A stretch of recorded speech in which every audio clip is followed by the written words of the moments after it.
وضو میں وہ کون سی غلطیاں ہیں جو ہم کرتے ہیں جن کی وجہ سے ہمارا وضو نہیں ہوتا؟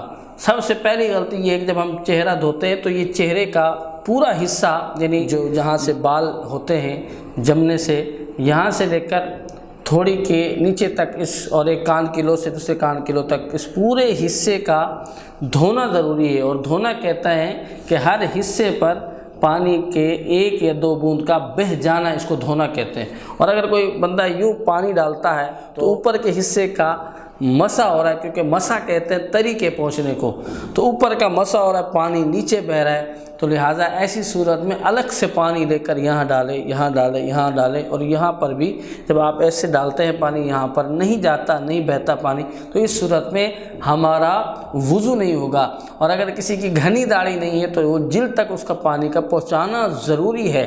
داڑھی اگر گھنی نہیں ہے تو پھر جو ہے وہ داڑھی کا دھونا ضروری ہے، لیکن جلد کے اندر تک وضو میں پانی کا پہنچانا ضروری نہیں ہوتا۔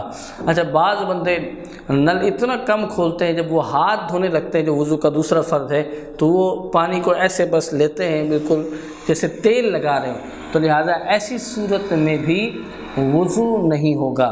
اور اسی طرح ہم پاؤں کی طرف چلتے ہیں، پاؤں دھوئے اور پاؤں کے جو ہے بس پانی تھوڑا سا اس پہ بہا دینا، تو ایسی صورت میں جو پاؤں کی جو انگلیاں ہوتی ہیں، ان کے جو نیچے کے حصے ہوتے ہیں، وہاں اگر الگ سے پانی نہ پہنچایا جائے تو پانی نہیں بہتا۔ اسی لیے خلال وغیرہ انگلیوں کا کیا کریں۔ اسی طریقے سے وہ غلطیاں، جیسے آنکھ اگر آپ کی گندگی لگی رہ گئی تو اس صورت میں بھی ہمارا وضو نہیں ہوگا۔